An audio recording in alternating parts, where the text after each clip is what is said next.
एक महिला और पति का प्रोफेशन जानलेवा साबित हुआ। वकील पति ने दंगे के आरोपी की जमानत का विरोध किया तो बदले में वकील पत्नी की हत्या कर दी गई।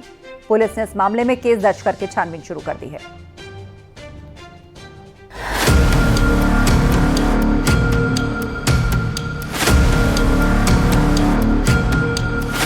मोहिनी तोमर मर्डर केस में नया मोड़। 2018 के चंदन मर्डर केस से जुड़े घटना के तार। आरोपी की जमानत का पति ने किया था विरोध। कब पकड़े जाएंगे वकील मोहिनी के हत्यारे। कासगंज में महिला वकील मोहिनी तोमर हत्याकांड में नया मोड़ आ गया है। आरोप है कि मोहिनी के पति ब्रिजेंद्र तोमर ने 2018 में हुए दंगे और चंदन मर्डर केस में आरोपी मुनाजिर रफी की जमानत का विरोध किया था। ये विरोध ही वकील मोहिनी तोमर की हत्या का कारण बन गया। 3 अगस्त को वकील मोहिनी का अपहरण कर लिया गया और हत्या के बाद लाश नहर में फेंक दी गई। पहचान छिपाने के लिए चेहरा भी कुचल दिया गया था। पिछले दिनों कोर्ट में सुनवाई के दौरान मोहिनी के पति ब्रिजेंद्र ने जमानत का विरोध किया था। कोर्ट में मारपीट का भी मामला चल रहा है। बताया जाता है इसमें मुनाजिर रफी एडवोकेट जो कासगंज में 2018 में दंगा हुआ था उसमें आरोपी थे। उस मामले में ये अधिवक्ता मोहिनी तोमर जो उनकी हत्या हुई है वो इसमें बताया जाता है कि वकील भी थी। साल 2018 में कासगंज में हुआ चंदन मर्डर केस सुर्खियों में था। अब इस महिला वकील की हत्या के बाद सांसद ने भी कड़ी कार्रवाई की मांग की है। इस देश में रहने वाली सभी महिलाएं, इस प्रदेश में रहने वाली सभी महिलाओं के साथ साथ वो भी अधिवक्ता महिला जो इतनी तेज तर्रार थी, तो मैंने अपना उदाहरण भी दिया है प्रशासन को। जब प्रशासन एक सांसद को सुरक्षा मुहैया नहीं करा पा रहा है, एक अधिवक्ता को नहीं बचा पा रहा है, तो इनसे क्या उम्मीद रखी जाए। कोतवाली सदर क्षेत्र के नदरई गेट मोहल्ला माधोपुरी कॉलोनी में रहने वाली मोहिनी तोमर 3 अगस्त की सुबह घर से 11 बजे स्कूटी लेकर कोर्ट गई थी। दोपहर बाद उन्होंने अपने पति को कलेक्ट्रेट जाने के लिए कार मंगवाई। दोपहर 2:30 बजे उनके पति कोर्ट के गेट पर छोड़कर घर चले आए। वो शाम को घर नहीं पहुंची तो उनके पति ने फोन किया। मोबाइल फोन स्विच ऑफ मिला। काफी खोजबीन की गई लेकिन कुछ पता नहीं चला। मोहिनी की स्कूटी कोर्ट कैंपस में ही खड़ी मिली। जांच के लिए पुलिस ने 4 टीमें लगाईं और सूचना मिली कि एक महिला की लाश नहर में पड़ी है। शिनाख्त हुई तो पता चला कि ये लाश वकील मोहिनी की है। पुलिस ने आरोपों के आधार पर वकील मुस्तफा कामिल, उसके 3 बेटों असद मुस्तफा, हैदर मुस्तफा, सलाम और मुनाजिर रफी एडवोकेट समेत 6 नामजद आरोपियों के खिलाफ केस दर्ज कर लिया है। थाना कासगंज क्षेत्र में स्थित माननीय न्यायालय परिसर में श्रीमती मोहिनी तोमर अधिवक्ता थी। उनके गुमशुदगी के संबंध में उनके पति श्री ब्रिजेंद्र तोमर द्वारा एक प्रार्थना पत्र देकर गुमशुदगी दर्ज कराई गई थी। 4 तारीख को उनकी शव एक नहर से बरामद हुआ था, जिसमें पंचायतनामा पोस्टमार्टम की कार्रवाई कराई गई थी। कल रात्रि में देर रात्रि में उनके द्वारा एक तहरीर उपलब्ध कराई गई है, जिसमें 6 लोगों को नामित करते हुए वो तहरीर दी गई है। तहरीर के आधार पर सुसंगत धाराओं में अभियोग पंजीकृत कर लिया गया है। फिलहाल पुलिस ने इस मामले में केस दर्ज कर जांच पड़ताल शुरू कर दी है, लेकिन 2018 में हुए चंदन मर्डर केस से घटना का कनेक्शन सामने आने के बाद मामले ने तूल पकड़ लिया। फिलहाल आरोपियों की तलाश जारी है। न्यूज़ 18 के लिए कासगंज से अजेंद्र शर्मा की रिपोर्ट।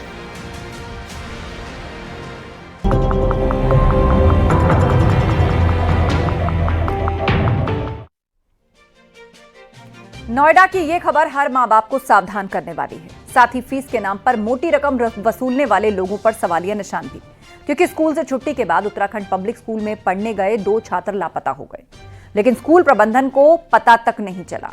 घटना के बाद से ही परिजनों का रो रो कर बुरा हाल है।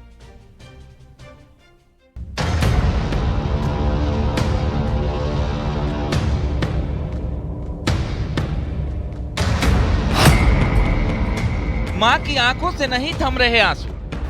फिर जब सारे बच्चे क्लास ही खाली होने लग गई तब मुझे हो गया कि मेरा बेटा कहाँ गया। मैंने बोला मैम मेरा बच्चा ढूंढो कहाँ है, मुझे मिल नहीं रहा। लैट्रिन में, बाथरूम में, किसी बच्चे ने तो बंद नहीं कर दिया। उत्तराखंड पब्लिक स्कूल से 2 छात्र गायब।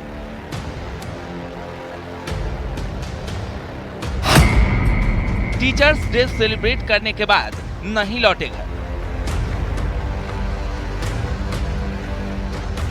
कहीं उसको चक्कर आकर तो नहीं आ गया, कमजोर है।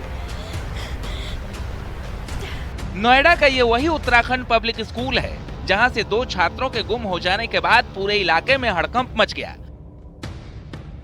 जानकारी के मुताबिक 8वीं कक्षा के छात्र नैतिक ध्यानी और आर्यन गुरुवार को स्कूल पहुंचे। दोनों ने शिक्षक दिवस के कार्यक्रम में भी हिस्सा लिया। उसके बाद दोनों गेट नंबर 2 से निकल गए, लेकिन घर नहीं पहुंचे। रोजाना की तरह उस दिन भी मां की आंखें लगातार गेट पर टिकी रही। जब दोनों बच्चे आने में देरी करने लगे तो मां का दिल बैठने लगा। उसने बोला मैं देख के आती हूँ। वो ऊपर देख के आया, उसने बोला है तो सही, वहाँ थोड़ा बच्चे फोटो शूट कर रहे हैं। मैं थोड़ा फिर शांत हो गई, मैंने बोला क्या बताऊंगे। फिर जब सारे बच्चे क्लास ही खाली होने लग गई तब मुझे हो गया कि मेरा बेटा कहाँ गया। मैंने बोला मैम मेरा बच्चा ढूंढो, कहाँ है, मुझे मिल नहीं रहा। लैट्रिन में बाथरूम में किसी बच्चे ने तो बंद नहीं कर दिया, कहीं उसको चक्कर आकर तो नहीं आ गया, कमजोर है। तब मैडमों ने तब खोज करी तब। और जब दोनों छात्र देर तक घर नहीं पहुंचे तो परिजनों ने उनकी तलाश की। बाद में पुलिस को लापता होने की सूचना दी, जिससे हड़कंप मच गया। स्कूल प्रबंधन को भी जानकारी दी गई। घटना के बाद गुरुवार की सुबह दोनों छात्रों के परिजन और जानकार सेक्टर 58 थाने पहुंचे, जिसके बाद पुलिस भी मामले में एक्टिव हो गई। घटना के बाद से बच्चों के परिजनों का रो रो कर बुरा हाल है। पुलिस ने छात्रों को ढूंढने के लिए 4 टीमों का गठन भी किया है। इस सूचना पर तत्काल अभियोग पंजीकृत किया गया और टीमें उनकी तलाशी के लिए और आवश्यक कार्रवाई के लिए लगाई गई।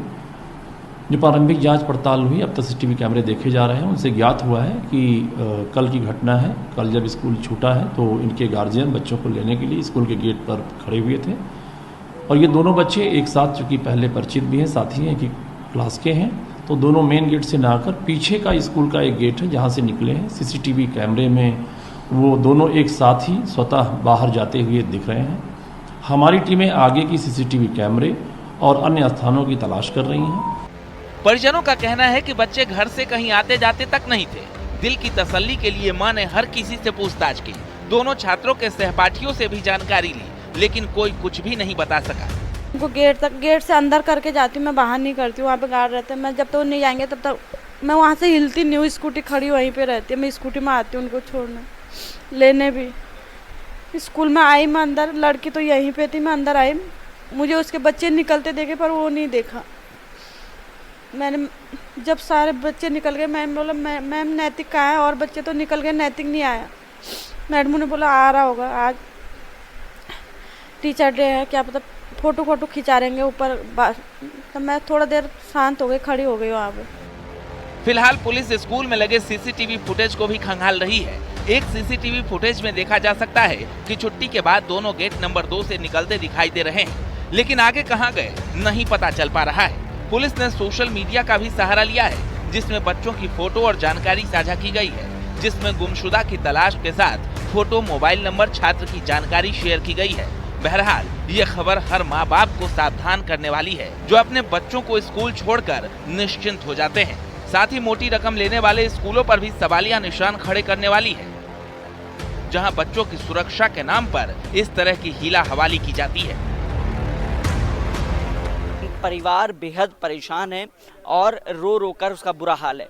आपको बता दें इसी स्कूल के अंदर जो है परिवार के जो माता है वो मौजूद हैं और दोनों के पिता जो है वो पुलिस के साथ निकले हुए हैं बच्चे की तलाश के लिए आसपास के नज़दीकी मॉल, इसके अलावा जो मॉल है, पार्क्स है, वहाँ पर बच्चों को ढूंढने की कोशिश की जा रही है। 4 टीमों का गठन किया है। पुलिस की तरफ से आश्वासन जरूर दिया है, लेकिन परिवार का रो रो कर बुरा हाल है, क्योंकि 24 घंटे से ज़्यादा का वक्त गुजर चुका है और बच्चों की सुरक्षा को लेकर अब स्कूल मैनेजमेंट से पेरेंट्स सवाल पूछ रहे हैं।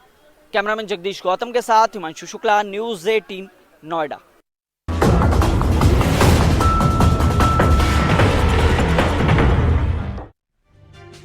लगता है कांड पर कांड करना एल्विश यादव की आदत बन गई है। तभी तो ईडी दफ्तर में पूछताछ के लिए लखनऊ पहुंचे एल्विश यादव ने मीडिया कर्मियों से बदसलूकी की।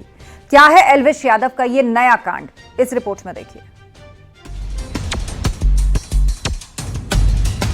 भाई साहब, भाई तुम पे इतना टाइम है क्या खाली?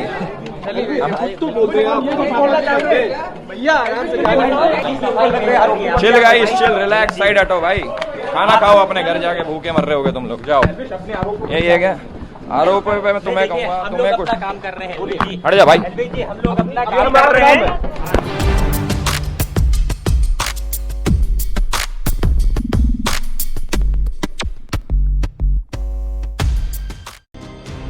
रस्सी जल गई पर ऐंठन नहीं गई, ये कहावत तो सुना ही होगा आपने। रेप पार्टी में नशे के लिए सांप का जहर सप्लाई करने के मामले में फंसे यूट्यूबर एल्विश यादव की कारस्तानी पर ये कहावत बिल्कुल ठीक बैठती है। एक बार फिर से सुनिए राव साहब को। भाई साहब, भाई तुम पे इतना टाइम है खाली?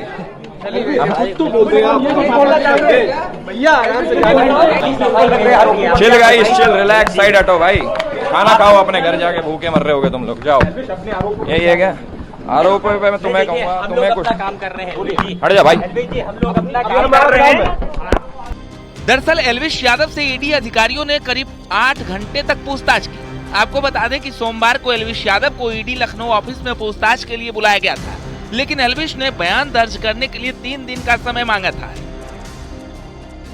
इसके बाद ईडी ने एल्विश यादव को 5 सितंबर तक का समय दिया था, और जब पूछताछ के लिए एल्विश यादव का मीडिया से सामना हुआ तो रवैया देखने लायक था। भाई साहब, भाई तुम पे इतना टाइम है खाली?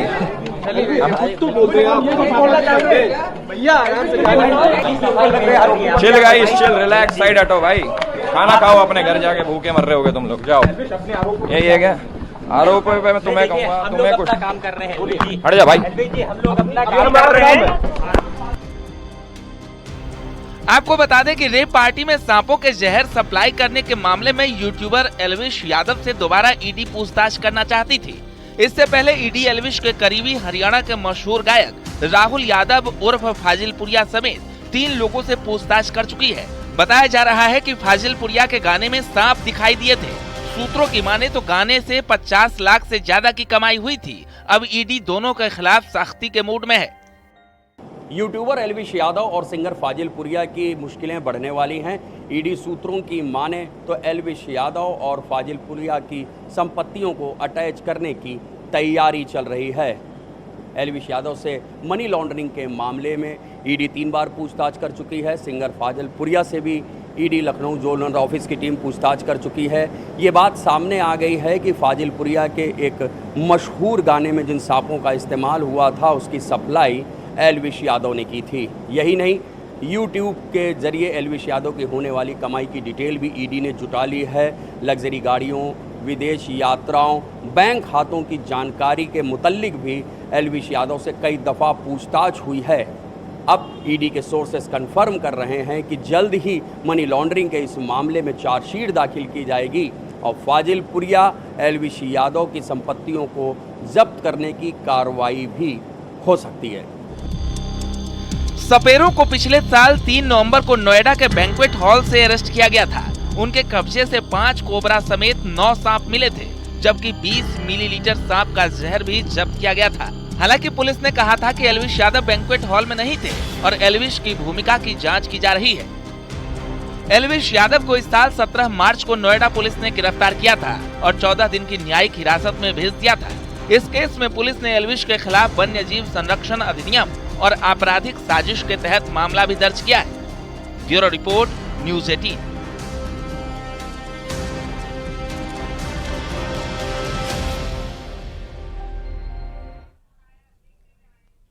प्रयागराज में मदरसे में नकली नोट फैक्ट्री पकड़े जाने के बाद मदरसे पर जांच एजेंसियों का शिकंजा कसता जा रहा है। नकली नोट छापने वाले मदरसा के 3 बैंक खाते सीज कर दिए गए हैं। पुलिस अधिकारियों के पत्र के बाद बैंक ने ये खाते सीज किए। पुलिस बैंक खाता सीज कराकर ये पता लगा रही है कि मदरसे को फंडिंग कहां से हो रही थी। पुलिस ने बैंक ऑफिसर्स को पत्र लिखकर खातों में हुए ट्रांजैक्शन का डिटेल मांगा है।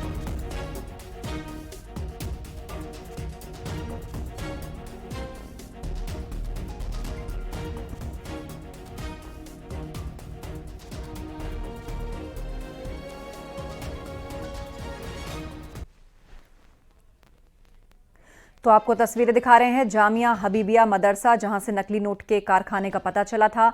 उसके खाते उसके बाद फ्रीज कर दिए गए थे। बैंक से अब ट्रांजैक्शन की डिटेल मांगी गई है और ये कहा गया है कि पता चले कि आखिर मनी लॉन्ड्रिंग का असल सोर्स क्या है, कहां से ये सब खपाया जा रहा था, किसके कहने पर यहां पर नकली नोट बनाए जा रहे थे। 3 बैंक खातों को सीज किया गया है और पूरे ट्रांजैक्शन की डिटेल मांगी है ताकि इस पूरे नेटवर्क से जुड़े हुए लोगों का खुलासा किया जा सके। इस बीच मदरसे पर ताला लगा दिया गया है। प्रयागराज के अतरसुइया इलाके में स्थित मदरसा जामिया हबीबिया मस्जिद आजम में नकली नोटों की फैक्ट्री पकड़ी गई थी। इसके बाद लगातार पुलिस और दूसरी जांच एजेंसियां मदरसे पर शिकंजा कस रही हैं। इस पर प्रयागराज विकास प्राधिकरण ने कार्रवाई करते हुए जहां इसे सील कर दिया है, वहीं अब ताजा कार्रवाई पुलिस ने की है। पुलिस ने मदरसे के 3 बैंक अकाउंट को सीज करा दिया है। दरअसल मदरसे को फंडिंग कहां से होती थी, इस बात का पता लगाने के लिए जांच एजेंसियां जुटी थी। मदरसे के 3 बैंक अकाउंट थे SBI, बैंक ऑफ बड़ौदा और इंडियन बैंक में, जिनमें करीब 40 लाख रुपए होने की जानकारी मदरसे के क्लर्क मोहम्मद अतीक ने जांच एजेंसियों को दी थी। उसके बाद तमाम जो ट्रांजैक्शन हुए थे उसके बारे में क्लर्क कोई जानकारी नहीं दे पा रहा था। इसी वजह से इस मामले में बैंक अकाउंट को सीज कराया गया है। पुलिस ने जिस तरह से बैंक अकाउंट को सीज कराया है, ट्रांजैक्शन की जानकारी मांगी है, माना जा रहा है कि ट्रांजैक्शन की जानकारी मिलने के बाद अब पुलिस इसमें आगे की कार्रवाई करेगी। सर्वेश दुबे, न्यूज़ 18 प्रयागराज। तो मदरसे में नकली नोट छप रहे थे, जिसके बाद अब ट्रांजैक्शन की डिटेल मांगी गई है। मदरसे के 3 बैंक खाते सीज कर दिए गए हैं। पुलिस की अपील पर बैंक ने कार्रवाई की है।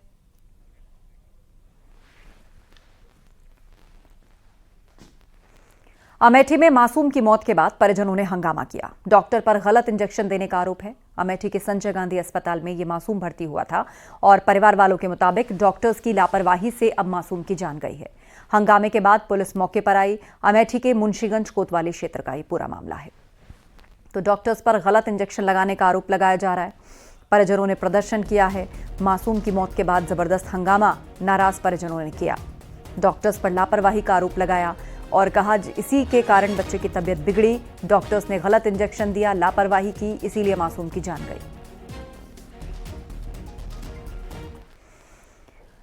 कौशाम्बी में समाजवादी पार्टी के नेता पर अपने गुर्गे के साथ एक परिवार पर हमला बोलने का आरोप लगा है। हमले में परिवार के कई लोगों को बेरहमी से पीटा गया था।